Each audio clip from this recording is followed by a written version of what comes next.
ভারতীয় ক্রিকেটের বরবাদির 5টা কারণ। বিরাট কোহলি থেকে রোহিত শর্মা, গৌতম গম্ভীর থেকে স্টুপিড ঋষভ পান্ত। ভারতীয় ক্রিকেটের আজকের এই খারাপ পরিস্থিতির জন্য, যেখানে নিউজিল্যান্ডের বিরুদ্ধে 3-0, অস্ট্রেলিয়ার বিরুদ্ধে 3-1, এই করুণ অবস্থার জন্য আসলে দায়ী কে? শুরু করতে হ্যাঁ, সবার প্রথমে ভারতীয় দলের এই সিরিজে ব্যাকফুটে যাওয়ার সবার যে প্রথম কারণটা ছিল, সেটা ছিল ভালো বোলারের অনুপস্থিতি। এই সিরিজে মোহাম্মদ শামি প্রথম থেকেই অ্যাভেলেবেল ছিলেন না চোটের জন্য, এবং এখনো পর্যন্ত টেস্ট খেলার মতো পরিস্থিতিতে মোহাম্মদ শামি নেই। কাজেই তাকে দলে না নিতে পারা, এটা ভারতীয় দলের জন্য একটা প্রথম থেকেই ব্যাকফুট ছিল। জসপ্রীত বুমরা অসাধারণ বোলিং করেছেন, তার সাথে সিরাজ নিজের বেস্ট দিয়েছেন, সেখান পর্যন্ত ব্যাপার ঠিক ছিল। কিন্তু এর পরবর্তীকালে ভারতের তৃতীয় সীমার হিসেবে কখনো হর্ষিত রানা, কখনো আকাশদীপ, এই জায়গাতে একটা বড় গ্যাপ তৈরি হয়েছে, যেখানে অস্ট্রেলিয়ার তরফ থেকে স্টার্ক, কামিন্স এবং হেজেলউড বোলিং করছে, হেজেলউড না থাকলে বোল্যান্ড বোলিং করছে। সেই জায়গাতে ভারতের তৃতীয় পেস বোলারের অনুপস্থিতি এবং চতুর্থ বোলার হিসেবে অথবা অলরাউন্ডার হিসেবে যে নীতিশ কুমার রেড্ডিকে এক্সপেক্ট করা হয়েছিল, তার বোলিং বিন্দুমাত্র আপ টু দ্য মার্ক নয়।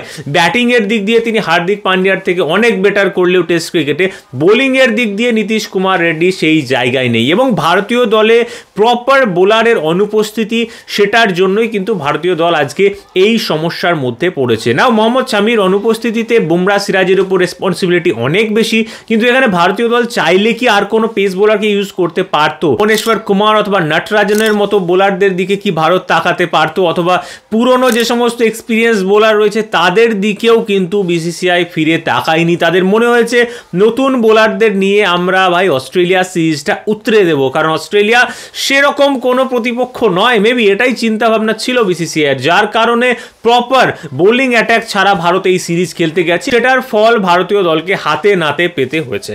Now at the same time আমরা যদি দ্বিতীয় কারণের দিকে যাই, ভারতীয় দলের এই সিরিজের সব থেকে বড় যেটা ব্যাকফুটে যাওয়ার বিষয়, সেটা হচ্ছে ভারতের এই দলের প্লেয়াররা কেউ ডোমেস্টিক ক্রিকেট খেলেন না। এবং আমি যদি বিরাট কোহলির কথা বলি, বিরাট কোহলি শেষ ডোমেস্টিক খেলেছেন 10-12 বছর আগে। কোহলি একজন বড় ক্রিকেটার, তার কি আদৌ ডোমেস্টিক খেলার প্রয়োজনীয়তা আছে? প্রয়োজনীয়তাটা এই কারণেই আছে যে বিরাট কোহলি অস্ট্রেলিয়ার মাটিতে অফ স্ট্যাম্পের বাইরের বলগুলো ছাড়তে পারছিলেন না। তিনি চেষ্টা করেছেন বারংবার, ইভেন শেষ ইনিংসে এসেও তিনি চেষ্টা করেছেন, কিন্তু তিনি পেরে ওঠেননি। কিন্তু যদি ডোমেস্টিক ক্রিকেটে তিনি এটা বারংবার প্র্যাকটিস করতেন, 500-1000 বল খেলতেন একটা সিজন জুড়ে, প্রচুর বল ছাড়তেন অফ স্ট্যাম্পের বাইরে, তাহলে কিন্তু এই বিষয়টা তার কাছে এতটা কঠিন হতো না, কারণ তার একটা অনেক বেশি প্র্যাকটিস তিনি করে থাকতেন, যে প্র্যাকটিসটা তার নেই, যার জন্য অস্ট্রেলিয়াতে গিয়ে অফ স্ট্যাম্পের বাইরের বলগুলোতে তিনি টেম্পট হয়ে যাচ্ছেন এবং ব্যাট বাড়িয়ে আউট হয়ে চলে আসছে। অর্থাৎ ডোমেস্টিক ক্রিকেট না খেলা যেমন বিরাট কোহলির জন্য একটা বড় প্রবলেম হয়ে দাঁড়িয়েছে, অ্যাট দ্য সেম টাইম ভারতের প্রত্যেকটা ক্রিকেটারের জন্যই কিন্তু ডোমেস্টিক না খেলা একটা বড় প্রবলেম হয়ে দাঁড়িয়েছে। এবং Rohit Sharma at the same time তিনিও ডোমেস্টিক খেলেন না। রোহিত শর্মা টেস্ট ক্রিকেটে আদৌ তিনি যোগ্য কিনা সেটা নিয়েও একটা প্রশ্ন থেকেই যায়, কারণ টেস্ট ক্রিকেটে রোহিত শর্মা সেরকম বিশাল কিছু রেকর্ড নেই। বাট কোহলির ক্যাপ্টেন্সি ছাড়ার পর রোহিতকে ক্যাপ্টেন হতেই হতো। দ্যাট ইজ দ্য রিজন যে রোহিত শর্মা এই টিমের সঙ্গে আছেন। বাট স্টিল, যখন আপনি অস্ট্রেলিয়ার এগেনস্টে টেস্ট সিরিজ খেলতে যাচ্ছেন, আপনার টেস্ট খেলার প্র্যাকটিস থাকতে হয়, আপনাকে ডোমেস্টিক ক্রিকেট খেলতে হয়, এবং সেটার জন্যই সুনীল গাভাস্কার বলেছেন 23 তারিখ থেকে শুরু হচ্ছে রঞ্জির নেক্সট এডিশন, এবং সেখানে কতজন ভারতীয় ক্রিকেটার ডোমেস্টিক খেলতে যায় সেটা আমি একবার দেখে নেব, এমনটা সুনীল গাভাস্কার বলেছেন। হোপফুলি ভারতের এই দল থেকে মোস্ট অফ দি ক্রিকেটার গায়েব থাকবেন এবং রঞ্জি খেলবেন না, এরকমটাই এক্সপেক্টেড, কারণ তারা বড় ক্রিকেটার, তাদের বড় বড় নাম, তাদের বিশাল বড় বড় ব্র্যান্ড, তারা কে ডোমেস্টিক ক্রিকেট খেলতে যাবেন? ছোটখাটো লেভেল একটা, তাই না? তো এই টাইপের মেন্টালিটি হয়ে গেছে ভারতীয় ক্রিকেট প্লেয়ারদের। দ্যাট ইজ দ্য রিজন যে আমরা আজকে এই জায়গাতে, এই পরিস্থিতিতে রয়েছি, তার কারণ আমাদের প্লেয়ারদের টেস্ট ক্রিকেট খেলার অভ্যেস নেই। তারা যে অফ স্ট্যাম্পের বাইরেও প্রচুর বল ছেড়ে ছেড়ে খেলবেন, সেই প্র্যাকটিসটাই আমাদের প্লেয়ারদের নেই। তারা সমস্ত বলে ব্যাট বাড়িয়ে উইকেট দিয়ে আসছেন। ভারতের এই পরিস্থিতির জন্য তৃতীয় সবথেকে বড় যে কারণ, বা তৃতীয় সবথেকে বড় যাকে দায়ী করা যায়, সেটা হচ্ছে ভারতীয় দলের ব্যাটিং কোচ। এই মুহূর্তে ভারতীয় দলের ব্যাটিং কোচ অভিষেক নায়ার, এর আগে বিক্রম রাঠোর ছিলেন, কিন্তু অভিষেক নায়ার যিনি ভারতীয় দলের ব্যাটিং কোচ হয়েছেন গৌতম গম্ভীরের যুগে, সেই অভিষেক নায়ার এক্স্যাক্টলি কি কাজটা করেছেন? যে বিরাট কোহলি বারংবার অফ স্ট্যাম্পের বাইরে বল ছাড়তে পারছে না, তার সাথে অভিষেক নায়ার ঠিক কি কাজ করেছেন? কেন বিরাট কোহলি এই প্রবলেম থেকে রিকভার করতে পারলেন না? এর দায়িত্বটা কিন্তু কিন্তু নিতে হবে অবশ্যই ব্যাটিং কোচকে, কারণ ব্যাটিং কোচের দায়িত্ব সমস্ত ব্যাটসম্যানদের টেকনিক্যাল ফল্ট কি হচ্ছে সেটাকে খুঁজে বের করা। শুভমান গিল প্রত্যেকটা ইনিংসে একই টাইপের আউট হচ্ছেন, সেটার পিছনে কেন ব্যাটিং কোচ কাজ করলো না?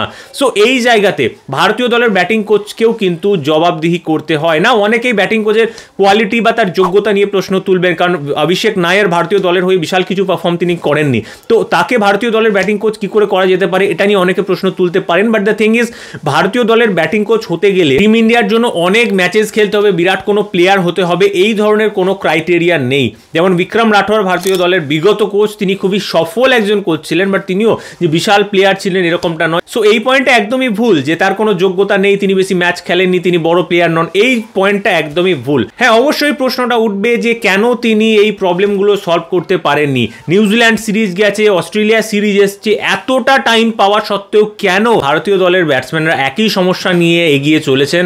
এর জবাবদিহি কিন্তু অবশ্যই এখানে অভিষেক নায়ারকে করতে হবে। এর কারণ হিসেবে আমরা অভিষেক নায়ারকে দায়ী করতেই পারি, কেন আমাদের ব্যাটসম্যানরা এখান থেকে রিকভার করে উঠতে পারছে না, একই প্রবলেম বারংবার কেন হয়ে চলেছে। ইভেন উইথ KL রাহুল, যেভাবে রাহুল প্রত্যেক ম্যাচে আউট হচ্ছেন, এর কেন কোনো সলিউশন অভিষেক নায়ার করলেন না, কেন কোনো টেকনিক্যাল সমস্যাগুলোকে তিনি মেটালেন না? ভারতীয় দলের পরাজয়ের চতুর্থ কারণ যদি আমরা খুঁজি, তাহলে অবশ্যই এখানে একটা অংশ রয়েছে অজিত আগারকারের। এই ধরনের টিম সিলেকশন অজিত আগারকার করেছিলেন, সেখানে তিনি চেতেশ্বর পূজারা অথবা আজিঙ্কে রাহানের মতো প্লেয়ারদের রাখেননি, যারা গত সিজনগুলোতে ভালো খেলে এসছেন। ইভেন তারা এই মুহূর্তেও ডোমেস্টিক ক্রিকেটে খেলছেন, কয়েকদিন আগেই পর্যন্ত চেতেশ্বর পূজারা ডোমেস্টিকে সেঞ্চুরি করছিলেন। তো এই জায়গাতে খুব স্বাভাবিক প্রশ্নটা ওঠে, তারা যখন অবসর গ্রহণ করেননি, তারা ভালো পারফর্ম করছেন ডোমেস্টিকে, তাদেরকে কেন ভারতীয় দলে নেওয়া হলো না? এর জন্য দায়ী অজিত আগারকার। তিনি যে টিম সিলেকশনটা করেছেন, সেই টিমে কেন পূজারা রাহানের মতো এক্সপিরিয়েন্স প্লেয়ারদের রাখা হলো না? যে শুভমান গিল একের পর এক ইনিংসে ব্যর্থ হয়ে যাচ্ছে, তার সত্ত্বেও তিনি টিমের মধ্যে রয়েছেন, কিন্তু পূজারা রাহানের মতো প্লেয়ারদের সুযোগ দিতে এক বিন্দুও রাজি নয় ভারতীয় ক্রিকেট বোর্ড। এরকমটা কেন? তাদের কেরিয়ারে কেন ফুল স্টপ লাগিয়ে দেওয়া হলো? এটা একটা বড় প্রশ্ন, যেটা অজিত আগারকারের কাছে থাকবে। ইভেন অনেকেই হয়তো জানেন না যে প্রথম ম্যাচ হওয়ার পর গৌতম গম্ভীর চেতেশ্বর পূজারাকে টিমের মধ্যে চেয়েছিলেন, কারণ প্রথম ম্যাচে ভারত মাত্র 150 রানে বান্ডিল হয়ে গিয়েছিল। সেটার জন্যই গৌতম গম্ভীর চেয়েছিলেন পরের ম্যাচগুলোতে চেতেশ্বর পূজারাকে যাতে দলে যুক্ত করা যায়। কিন্তু সেখানে অজিত আগারকারের সিলেকশন কমিটি, সেই সিলেকশন কমিটি কিন্তু মানা করে দেয় যে না, চেতেশ্বর পূজারা বা রাহানের দিকে আমরা আর দেখছি না, তাদেরকে দলে যোগ করার কোনো প্রশ্ন নেই, যে প্লেয়ারদের আমরা সিলেক্ট করেছি এদেরকে নিয়েই আমাদেরকে চলতে হবে। ভারতীয় দলের ব্যাটিং বিপর্যয় সত্ত্বেও একটা এক্সপিরিয়েন্স ব্যাটসম্যানকে টিমে যুক্ত করা হয়নি, এর জন্য অবশ্যই দোষারোপ বা দায়ী আপনি করতেই পারেন অজিত আগারকারের এই সিলেকশন কমিটিকে, কারণ কোনো একটা ভুল নয়, অসংখ্য ভুল হয়েছে। টিম সিলেকশন থেকে শুরু করে, যেমনটা বললাম, ব্যাটিং কোচের সমস্যা অথবা প্রপার বোলারের অনুপস্থিতি, অনেকগুলো সমস্যা তৈরি হয়েছে ভারতীয় দলে, যার মধ্যে অন্যতম প্রপার প্লেয়ারদের তুলে না নিয়ে এসে শুধুমাত্র এই মুহূর্তে যারা নামি দামি ক্রিকেটার রয়েছে, যাদের একটা ব্র্যান্ড ভ্যালু তৈরি হয়ে গেছে, তাদেরকে এখানে সুযোগ করে দেওয়া। নাও ভারতীয় দলের এই পরিস্থিতির আজকের নাম্বার 5 এবং অন্তিম যে কারণটা আমার মনে হয়, সেটা হচ্ছে নান আদার দ্যান গৌতম গম্ভীর। গৌতম গম্ভীর এখানে ডিজার্ভ করেন না। IPL এ কোচিং করানো এবং ভারতীয় দলে কোচিং করানো দুটো সম্পূর্ণ আলাদা জিনিস। এই টাইপের আমি ফ্যান থিওরি বলবো না, আমি একদম প্রপার এক্সাম্পল দিয়ে কথা বলবো। না, ভারতীয় দল এই সিরিজে সব থেকে বড় যে ব্লান্ডারগুলো করেছে, তার মধ্যে অন্যতম ছিল রবিচন্দ্রন অশ্বিনের অবসর নেওয়া। এবার গৌতম গম্ভীরের সাথে রবিচন্দ্রন অশ্বিনের কি ফিকশন আছে, রোহিত শর্মার সাথে অশ্বিনের কি ফিকশন আছে, এই সমস্ত ডিটেল একদম ড্রেসিং রুমের ভিতরে আছে, এগুলো আমার পক্ষে বা কারোর পক্ষেই জানা সম্ভব নয়। কিন্তু আপাত দৃষ্টিতে যেটা দেখে মনে হচ্ছে, একটা চলতি সিরিজে রবিচন্দ্রন অশ্বিন এখানে অবসর নিচ্ছেন, তার পিছনে অবশ্যই কারণ হিসেবে আমরা দেখতে পারি কিভাবে ওয়াশিংটন সুন্দরকে রবিচন্দ্রন অশ্বিনের থেকে বেশি প্রেফার করা হয়েছে, এবং দ্যাট ইজ দ্য রিজন এখানে তিনি ফোর্সফুলি আন্তর্জাতিক ক্রিকেট থেকে অবসর নিয়ে নিলেন। এই ধারণাটা খুব একটা ভুল কিছু হবে না। আরও একটা যে বিষয়, সেটা হচ্ছে যে সমস্ত পেস ফ্রেন্ডলি উইকেটগুলো ছিল, এই সমস্ত পেস ফ্রেন্ডলি উইকেটগুলোতে ওয়াশিংটন সুন্দরকে খেলানো হয়েছে এক্সট্রা স্পিনার হিসেবে, কিছু কিছু জায়গায় জাদেজার সাথেও খেলানো হয়েছে। একটা পেস ফ্রেন্ডলি পিচ যেখানে ভালো পেস বলের সুবিধা রয়েছে, সেখানে ওয়াশিংটন সুন্দর একজন স্পিনার হিসেবে তাকে খেলানোর কোনো লজিক বা কোনো কারণ এখানে দেখতে পাওয়া যাচ্ছে না। এটা একটা বড় বিষয়। At the same time Gautam Gambhir যেভাবে টিম সিলেকশনটা করেছেন, টিমের বাইরে কখনো শুভমান গিল টিমের মধ্যে রয়েছেন, এবং ভারতীয় দলের এই টিম সিলেকশনের এই যে পুরো কেওস, কখনো রোহিত শর্মা ক্যাপ্টেন, কখনো বুমরা ক্যাপ্টেন, কখনো কোহলি একটা জায়গায় আসছে, কখনো কোহলি আরেকটা জায়গায় আসছে, কখনো রাহুল ওপেনে, কখনো রাহুল মিডল অর্ডারে, কখনো হর্ষিত রানা খেলছে, কখনো আকাশদীপ খেলছে, ভারতের কোনো সেট বোলিং অ্যাটাক নেই। কিন্তু এই সমস্ত কেওসের মধ্যে সব থেকে বড় ব্লান্ডার যেগুলো হয়েছে, সেটা হচ্ছে প্রসিদ্ধ কৃষ্ণা। তার আগে কিন্তু অস্ট্রেলিয়া সিরিজে ভারতীয় দলের হয়ে ট্যুর করেছিল, করেছিলেন, যেখানে তিনি দারুণ বোলিং করেছিলেন। কনস্টাস, ওয়েবস্টার এদের সবাইকে তিনি আউট করেছিলেন। তিনি এই সিরিজে টিমের বাইরে থাকলেন এবং লাস্ট ম্যাচে এসে তিনি ভারতীয় দলে জায়গা পেলেন। অ্যাট দ্য সেম টাইম আরও একটা ব্লান্ডার যেটা করা হয়েছে টিম সিলেকশনে গৌতম গম্ভীরের দ্বারা, সেটা হচ্ছে এই দলে একটা প্লেয়ার আছে যে কিন্তু দারুণ ফর্মে আছে কিন্তু তাকে খেলানো হয়নি, সেটা হচ্ছে ধ্রুব জুরেল। যে ধ্রুব জুরেল ভারত এবং অস্ট্রেলিয়া এ দলের যে সিরিজ হয়েছিল সেখানে ভালো পারফর্ম করেছিল, প্রত্যেকটা ইনিংসে ভালো পারফর্ম করেছিল। সেই ধ্রুব জুরেলকে প্রথম ম্যাচের পরে আর সুযোগই দেওয়া হলো না, যে প্রথম ম্যাচটা ভারত কিন্তু জিতেছিল। তার পরবর্তীকালে ধ্রুব জুরেলকে আর ভারতীয় দলে জায়গায় দেওয়া হলো না, কারণ বাকি সমস্ত একদম পারফর্ম না করা গিল সেখানে খেলছে, সরফরাজ বাইরে বসে আছে, কোনো চান্স তাকে দেওয়া হলো না। গিল একের পর এক ম্যাচ ফ্লপ, তিনি খেলেই যাচ্ছেন। নাও কে এল রাহুলের কথা যদি আমি বলি, প্রথম থেকে শুরু করলেও লাস্ট ম্যাচে কে এল রাহুলের পারফরমেন্স আছে কি? নেই। ফোর্থ ম্যাচে কে এল রাহুলের পারফরমেন্স কোথায়? নেই। তার সত্ত্বেও সরফরাজ এবং ধ্রুব জুরেলের মতো ব্যাটসম্যানরা বাইরে বসে আছে। যে সমস্ত ব্যাটসম্যানরা পারফর্ম করতে পারছে না তাদেরকে নিয়েই ভারত কন্টিনিউয়াস খেলে গেছে, নতুনদের ট্রাই করেনি যারা ফর্মে আছে। এই সিরিজ হারার পিছনে, নিউজিল্যান্ড সিরিজ হারার পিছনে পুরো একটা কেওয়াস আছে এবং পুরো সিস্টেমটা সম্পূর্ণভাবে ভুলে ভরা। এবার একটা বিষয় আমি এখানে মেনশন করিনি, সেটা হচ্ছে ব্যাটসম্যানদের ব্যর্থতা। অবশ্যই বিরাট কোহলি থেকে শুরু করে শুভমান গিল, রোহিত শর্মা ব্যাটসম্যানরা তো ব্যাটিং করতে পারেননি, এটা আমরা খুব স্পষ্টভাবেই দেখেছি। কিন্তু যে সমস্ত বাকি জিনিসগুলো ছিল সেই বিষয়গুলো ঠিকঠাক করলে সিরিজটা কিন্তু একটা লেভেলে, একটা জায়গায় কম্পিটিশনের মধ্যে থাকতে পারতো। কিন্তু পরের দিকে এসে আর কম্পিটিশন দেখতেই পাওয়া যায়নি, বিশেষ করে শেষের দিকের ম্যাচগুলোতে। যেমন ঋষভ পান্থ, তিনি অসাধারণ পারফর্ম করলেন শেষ ম্যাচের ওই ইনিংসটাতে, মাত্র 33 বলে 61 রানের ইনিংস খেলে।